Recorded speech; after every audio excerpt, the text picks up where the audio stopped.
Good evening, Bahamas. You're tuned in to NB12, broadcasting from Cable 12 Studios on Robinson Road. Coming up tonight in news, the government gets international help in the fight against crime. Plans to rebuild the beaches at Bahamas. A mother of 6 loses everything in a house fire. Plus, a major acquisition for the expansion of the Rand Memorial Hospital. We've got those stories and so much more coming up. I'm Paige Ferguson. NB12 starts right now.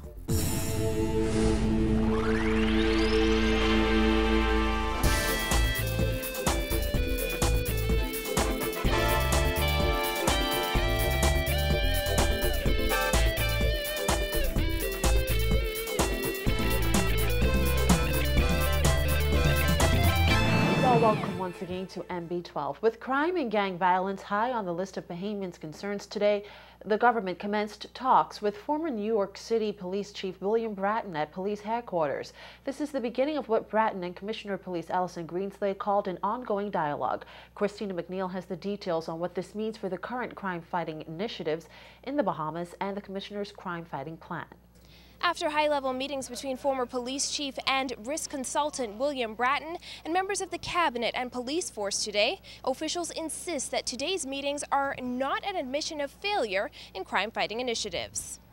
Absolutely not. Absolutely not.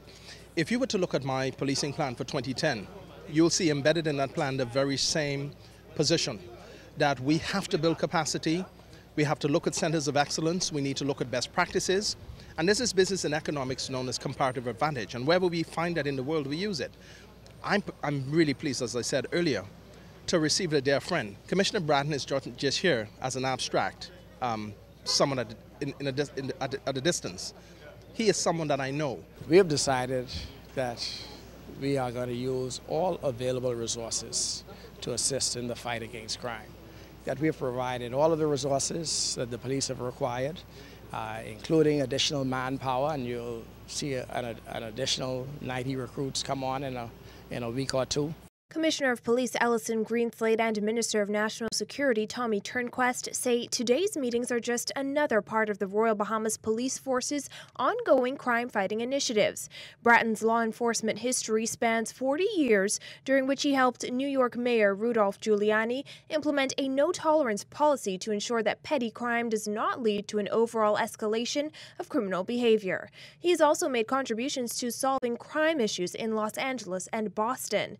Today, he applauded Prime Minister Hubert Ingraham and Commissioner Greenslade for recognizing that there is an issue that has to be addressed and can be addressed. Bratton says the solution can begin with leadership. To deal effectively with this #1 obligation of government, which is public safety, requires first and foremost leadership. And leadership that is not vested in a single individual, but leadership that is in fact responsive to an individual who is able to gather around him or her others who share the vision that something can be done about a problem. Your Prime Minister has made it quite clear in the discussions that we've had today that this issue is one of his top priorities. It is clearly one embraced by the Police Commissioner and the leadership of the Police Department. Bratton, whose consultations are highly sought after, spent most of the day exchanging best practices, case studies, and possible solutions with police executives and cabinet ministers. He noted that some critical elements of crime fighting, such as ComStat, have already been implemented, allowing police to monitor when and where a crime is being committed and by whom from a central location.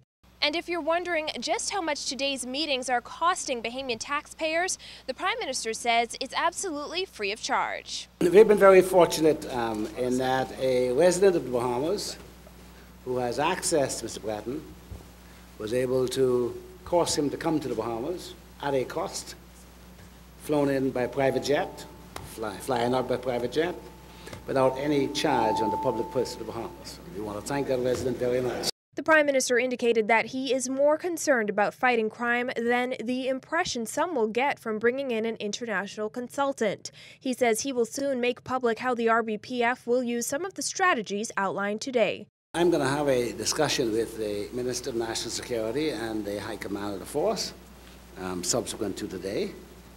And following up on our discussion, I'd be happy to tell you what I have required them to follow as a result of the discussion today.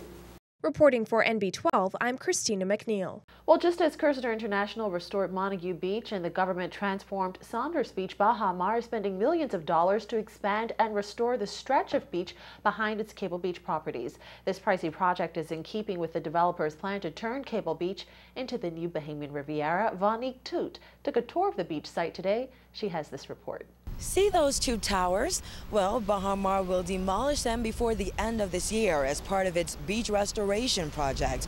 Vice President of Administration and External Affairs Robert Sands says the developer will spend millions of dollars to correct major beach erosion that has occurred over the past few decades and to ensure that their guests and Bahamians enjoy this long stretch of beach. This is part of our plan to have the opportunity of a beach that will stretch from the Sheraton all the way to this property here, contiguous with Breezes and Goodman's Bay, where you can be able to walk unimpeded along this stretch of beach. And this is all being done for the betterment of this beach area, and it will represent millions of dollars of investment by Bahamar to restoring this particular area. One of the main reasons millions of tourists flock to the Bahamas each year is our crystal clear waters and incandescent white sand.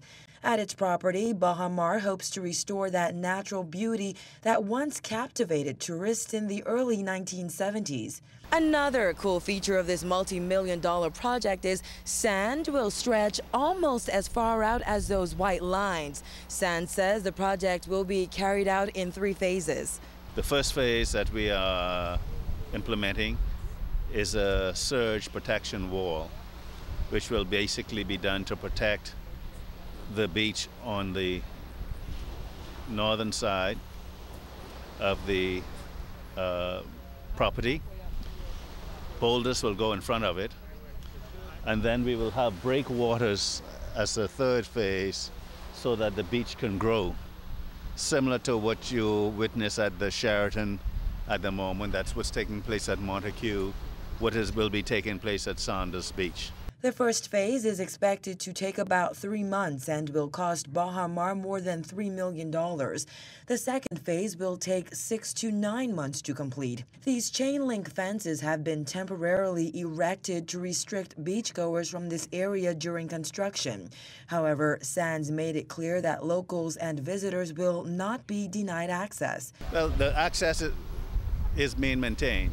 When you talk about beach access, you're talking about accessing the beach that is not landlocked, that you can still have pedestrian traffic to the beach and walk up and down the beach. We're not taking that away at all. We're simply securing an area where work is taking place temporarily, but beach access certainly is not being denied.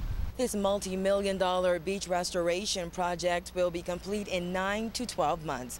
Reporting for NB12, I'm Vonique Toot. And in other news tonight, on March 13th, Shanara Garvey returned to her Arundel Street apartment only to find the entire building was engulfed in flames. Reports are that the fire started in a neighboring apartment. Garvey says if it wasn't for her teen daughter who was home at the time, her family would have been lost in the fire along with all of her belongings. Earlier this month, Garvey also lost her job, her only source of income for her and her 6 children.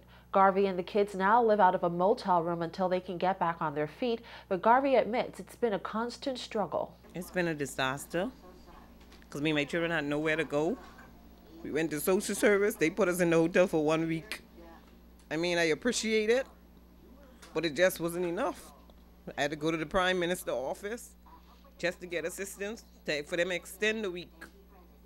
They put me through stuff just to go do certain things to get quotes, and it's hard for a single mother with no job to get quotes, catching bus, have to feed their children.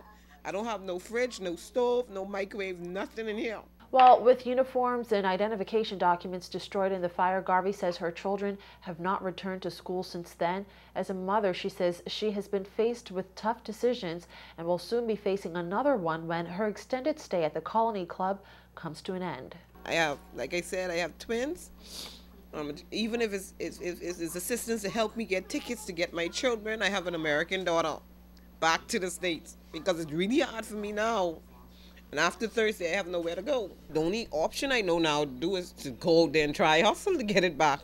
Can't do nothing else. I'm a mother. I had a point where I went to social service and they told me one of my options was to put my children in the children's home. How could a real mother put their children in the children's home? Okay? I can't put my babies in the children's home that I raised to make their job easier. I can't do it. Well, Garvey tells her news team that she has attempted to find a job but has had no luck so far. Now she's asking for help to give her children the kind of life she believes they deserve. You put an application, like I say, as a single mother, you have to get documents you have to pay for, and to leave them and get no response, that's money again going to waste. What could go on food for my children to eat? I know it's hard for everybody. It doesn't matter if it's $1, if it's 50 cents, whatever it is, clothes, whatever, it's a help. And I would appreciate it. And like the Bible say, have not if ask not. And as Garvey mentioned, she will be left homeless when her stay at the motel ends on Thursday. Between now and then, she says she's doing what she can to provide for her children.